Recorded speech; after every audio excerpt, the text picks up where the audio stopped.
പാട്ട് കേട്ടാൽ തന്നെ അറിയാം എവിടെയാണ് നിൽക്കുന്നതെന്ന്. ഗുണ കേവ്. പക്ഷെ ഇത് ഒറിജിനൽ അല്ല കേട്ടോ. തിരുവല്ല ഗ്രൗണ്ടിൽ നടക്കുന്ന ഒരു ചെറിയൊരു ഫെസ്റ്റ്, ഗുണ കേവ്. ഗുണ എന്ന സിനിമയിലൂടെ സുപരിചിതമായ ഗുണ കേവ്, ഡെവിൾസ് കിച്ചൺ, സാത്താന്റെ അടുക്കള, ഒരുപാട് നിഗൂഢതകൾ അടങ്ങിയിരിക്കുന്ന ഒരു ഗുഹ, ഒരുപാട് പേരുടെ ജീവൻ അപഹരിച്ച ഗുഹ. ആ ഒരു തീമായിരുന്നു അവരുടെ ചിന്തയിൽ. പക്ഷെ ഒത്തില്ല. രാത്രിയിൽ പോയിട്ട് പോലും അത്രയ്ക്കൊരു ഫീലിംഗ് നമുക്ക് കിട്ടിയിട്ടില്ല. ലൈറ്റ് എഫക്റ്റ് കൂടുതലായിരുന്നു, അതുകൊണ്ട് ആ ഒരു ഫീല് നമുക്ക് കിട്ടിയില്ല. വള്ളിയും പടപ്പും വവ്വാലുകളും ഇഷ്ടം പോലെ ഉണ്ട്. പിന്നെ നമ്മുടെ സുഭാഷ് വീണ കുഴിയും അവർ റീക്രിയേറ്റ് ചെയ്തിട്ടുണ്ട്. എന്തായാലും കുട്ടികൾക്കത് ഇഷ്ടമാവും.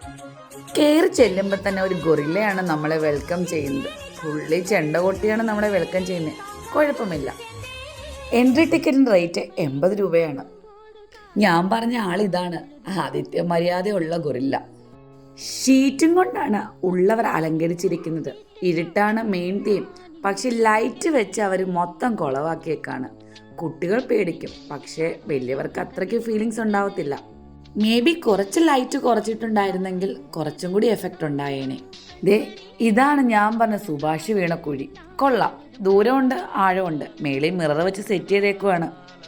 ഈ വളവും തിരിവും ഒടുവും എല്ലാം കാണുമ്പം ശരിക്കും കൊടൈക്കനാലിലെ ഡെവിൾസ് കിച്ചണിൽ ഒന്നുകൂടി പോയാൽ കൊള്ളാമെന്നുണ്ട്. ഞാൻ 2 തവണ പോയിട്ടുണ്ട്. 2 തവണ പോയപ്പോഴും നല്ല ക്ലൈമറ്റ് ആയിരുന്നു. April to June, September, October എന്നീ മാസങ്ങളാണ് ഗുണ കേവ് വിസിറ്റ് ചെയ്യാൻ നല്ല ക്ലൈമറ്റ് എന്നാണ് പറയുന്നത്. മഴ സമയത്തും കൂടുതൽ മഞ്ഞുള്ള സമയത്തും നമുക്ക് അവിടെ പോയി കഴിഞ്ഞാൽ ഡേഞ്ചറാണ് എന്നാണ് പറയുന്നത്. ജീവിതത്തിൽ ഒരിക്കലെങ്കിലും പോകേണ്ട ദക്ഷിണേന്ത്യയിലെ ഒരു ടൂറിസ്റ്റ് പ്ലേസ് ആണ് ഗുണ കേവ്. ഇങ്ങനെ വെള്ളച്ചാട്ടവും കണ്ട് ഞങ്ങൾ കാട്ടിലെത്തി. ദേ കാട്ടിലൊട്ടകം, ഇത് കൊള്ളാം. ഇതാ ഒറ്റക്കൊമ്പൻ. പിന്നൊരു മൃഗശാലയിലെത്തിയ ഫീലായിരുന്നു. പിന്നെ റോബോട്ടിക് ആനിമൽസ്, കടുവ, കങ്കാരു. ദേ ഒരുത്തന് എത്തി വലിഞ്ഞ് നോക്കുന്നു. കൊള്ളാം, കുട്ടികൾക്ക് ഇഷ്ടപ്പെടും. പിന്നെ മാൻകുട്ടി ഉണ്ടായിരുന്നു. ഈസ്റ്ററിന് മുങ്ങി നടക്കുക കൊച്ചു കള്ളൻ. ദേ അടുത്ത ആള് ക്രിസ്മസിന് പിടിച്ചോളാം. ദേ ഇവൻ കൊള്ളാം, ഇവൻ്റെ ഒരു കൊമ്പ് മതി. അടുത്തത് ഒരു ഫാമിലി ഡിസ്കഷനാണ്. നമ്മൾ അധികം നേരത്ത് നിന്ന് അവരെ ഡിസ്റ്റർബ് ചെയ്യേണ്ടെന്ന് കരുതി ഇങ്ങി പോകുന്നു. പിന്നെ കണ്ടത് ഒറ്റക്കൊമ്പനാണ്. ഇവൻ്റെ പേരാണോ ഫ്രണ്ട് നിൽക്കുന്നത് അറിയത്തില്ല. എനിക്ക് മുന്നിൽ കണ്ട ഗുണ കേവിനേക്കാൾ എഫക്റ്റ് തോന്നിയത് ഈ വൈൽഡ് ആനിമൽസിനെയാണ്. റോബോട്ടിക് ആനിമൽസ് കൊള്ളാം. ഓരോ ആനിമൽസിൻ്റെ മുന്നിൽ നിന്ന് ഫോട്ടോ എടുക്കാനുള്ള ഒരു ഓപ്ഷനും കൂടി നമുക്കുണ്ട് കേട്ടോ. ഒരുപാട് ആൾക്കാർ ഇവിടെ ഉണ്ടായിരുന്നു. ഇവിടെയായിരുന്നു സത്യം പറഞ്ഞ തിരക്ക് കൂടുതൽ. ദേ ഇത് കണ്ടോ, 2 ചീറ്റകൾ തമ്മിൽ എന്തോ സ്വകാര്യം പറയുകയാണ്. ഇത് ചീറ്റയാണോ പുള്ളിപ്പുലിയാണോ? I don't know. അറിയാവുന്നവർ കമൻറ്റ് ചെയ്യുക.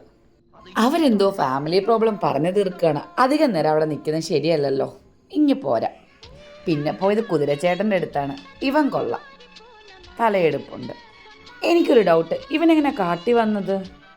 കുഴപ്പമില്ല, അഡ്ജസ്റ്റ് ചെയ്യാം. ഇവൻ്റെ നോട്ടം ശരിയല്ല, നമുക്ക് മാറിയേക്കാം.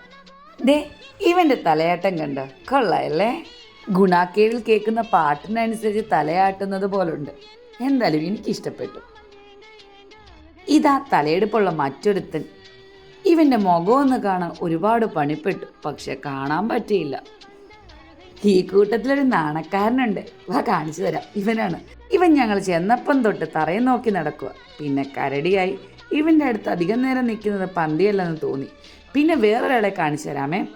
ഇയാളെ കണ്ടിട്ടുണ്ടോ? നമ്മുടെ അവതാർ സിനിമയിലെ നായകൻ. കൊള്ളയല്ലേ? പുള്ളിക്കൊരു വാഹനമുണ്ട്. അതിൻ്റെ വള്ളിയാണ് ഈ സൈഡിൽ കാണുന്നത്. അതിനെ പിടിച്ചിട്ടുണ്ട്. ഇതിനെ മെരുക്കുന്ന സ്റ്റോറിയാണ് അവതാറിൻ്റെ first part. Second part last year ഇറങ്ങി. തേർഡ് പാർട്ട് അടുത്ത വർഷം ഇറങ്ങുമെന്ന് തോന്നുന്നു. ഇതിൻ്റെ സൈഡ് ഒതുങ്ങി ദാ ലയൺ നിൽക്കുന്നു. പിന്നെ ഈ പുള്ളിയുടെ ഭാര്യ കൂടെ തന്നെ ഉണ്ട് കേട്ടോ. ദാ ഇവളാണ് ആ കക്ഷി. കൊള്ളയല്ലേ? ഫാമിലിയോടുണ്ട്.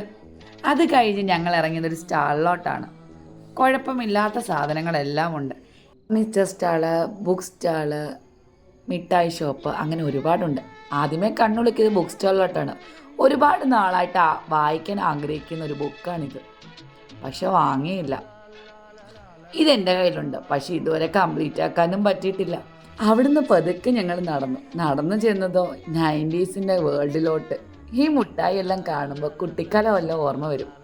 പിന്നെ അച്ചാറിൻ്റെ മണം. വായിക്കൂടി വെള്ളം വന്നാലും വാങ്ങിക്കാൻ പറ്റത്തില്ല, വിശ്വസിക്കാൻ പറ്റില്ലെന്നാ പറയുന്നത്. ആ വഴി ഇറങ്ങിച്ചെന്നത് ഫുഡ് കോർട്ടിലായിരുന്നു. കുഞ്ഞിനൊരു ഐസ്ക്രീം വാങ്ങി, ഞാനൊരു പാനിപ്പൂരി വാങ്ങി. സത്യം പറയല്ലോ, വായി വെക്കാൻ കൊള്ളില്ല. പിന്നെ ചെന്നത് ഗെയിം സോണിലോട്ടായിരുന്നു. കുട്ടികൾക്ക് കുറച്ച് ടോയ്സ്, പിന്നെ ഇങ്ങനത്തെ കുറച്ച് ഗെയിംസ്. ഈ ചേട്ടൻ വീഴ്ത്തിയായിരുന്നു കേട്ടോ, ഫുൾ ബോൾ എറിഞ്ഞ്. സ്വീകരിക്കാൻ ഗൊറില്ലയാണെങ്കിൽ ഇറക്കിവിടാൻ ഡിനോസർ ആയിരുന്നു. ഇത് ഡിനോസർ തന്നെ അല്ലേ? അങ്ങനെ ഞങ്ങൾ യാത്ര തുടങ്ങിയെടുത്ത് തന്നെ അവസാനിച്ചു. അപ്പോൾ അത്രയേ ഉള്ളൂ.